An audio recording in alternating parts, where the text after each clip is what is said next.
We're going to start by looking at our viewing habits and how they've changed. Now, I'm sure many of you here and many of you in the panel have enjoyed and binged on a series from Amazon Prime or Netflix. So we're now experiencing TV as well as just viewing. And I'm going to start with Simon. Consumers used to dump themselves in front of the telly.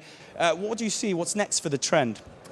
Well, in some respects, behavior is changing very rapidly. In other respects, it's maybe not changing as much as some people might think. People still dump themselves in front of the TV. But in terms of what we are watching, it might surprise some people to know that actually linear TV is still very, very dominant. In any market you look at, 75% of people will say that linear TV is the main type of TV they watch, whether it be paid for or free TV. But it is falling.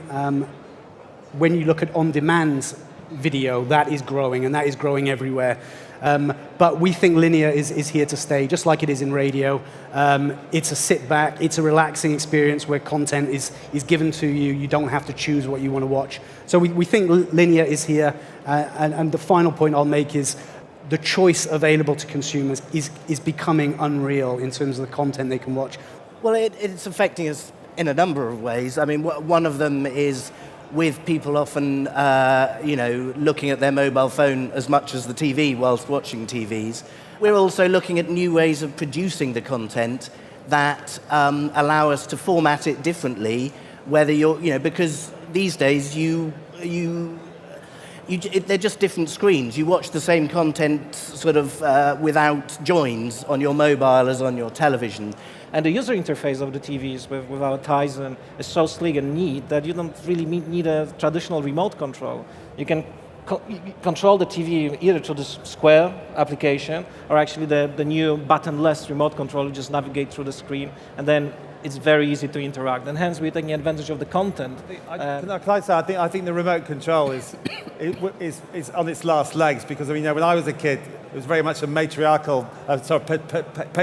device that my father controlled the remote control. I think that nowadays you have millennials and digital natives who have grown up controlling their own devices. They're not having any of the adults controlling their television. So I think the days are numbered for the conventional remote control.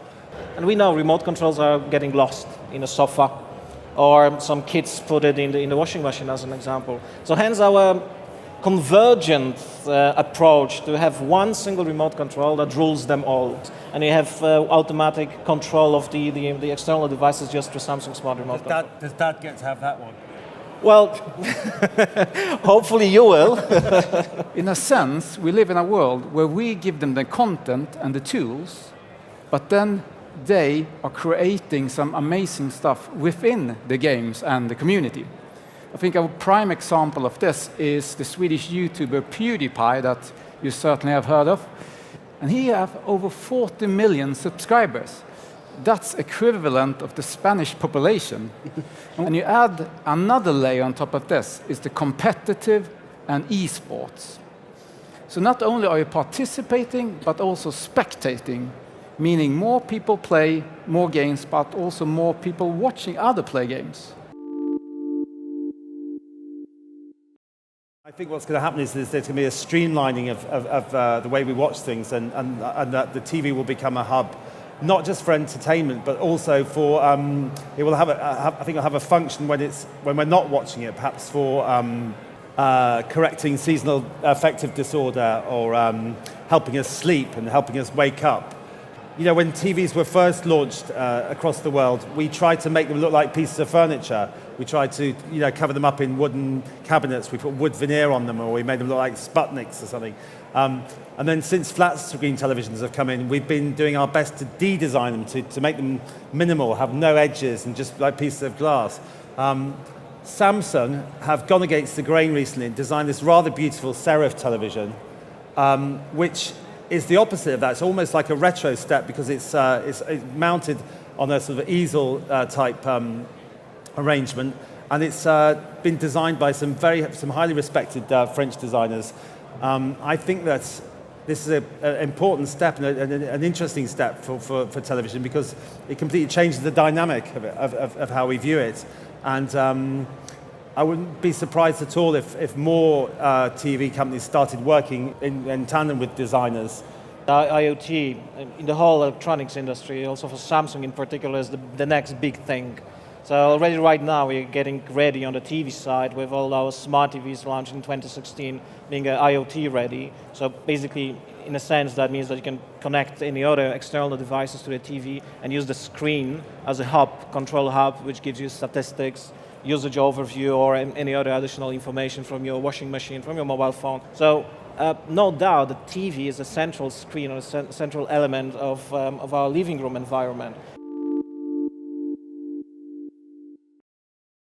We put actually two people in the room and showed them the full HD screen next to the UHD HDR screen, and we connected them into the brain waves, the perspiration, the heartbeat, and the eyes movement.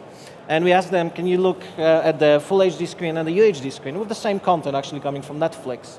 And the heart rate and the perspiration and the brain waves and the eyes movement were 33%, 36%. More intense, more emotional when they were watching the 4K UHD content. So this was the emotional proof and the tangible proof that definitely is also about a bigger screen, higher resolution, the better, more lifelike experience that we can have on the wonderful content created by the movie directors or on the gaming.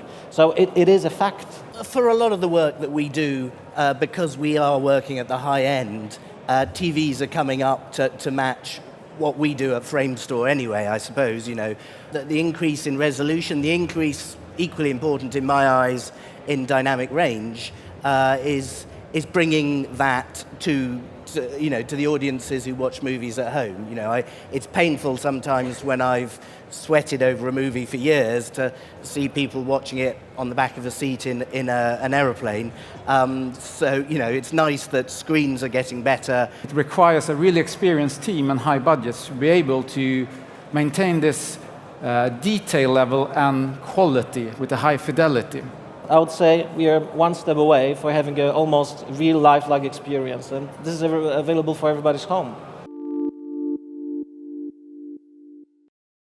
Is there a limit to how big these TVs can be? It's all about proportion. If you've got a big flat, you can have a big TV. If you've got a small place, you're going to have to adapt your television screen to fit to the proportions of your house. That's obvious. I think what will happen is that architects will start integrating television viewing technology into buildings from the start. Do you see increasingly that blend between cinema and television and the lines being blurred somehow? It's certainly being blurred. I mean, the quality of the images you can get in your home these days, and to a slightly lesser extent, but the quality of the sound as well, is up there with what you can get in your cinema. Having said that, they are two different experiences. The main TV in the household, the primary TV, is getting bigger, getting flashier, and can do and as important as it ever was in the house. So what we believe is, and also based on the studies performed in America, over 80% of the people who are watching TV, even during the weekends, the whole long shows, are watching with the full light on. So what we aspire to is the experience when you're waking up in the morning and you're switching the TV on, you're having the picture quality as if you're opening the curtains of your window. So that's the cinematic experience, home cinema experience that you can get anytime, any brightness conditions, with all the HDR 1000, whatever the brightness we're talking about, with your family and to your enjoyment.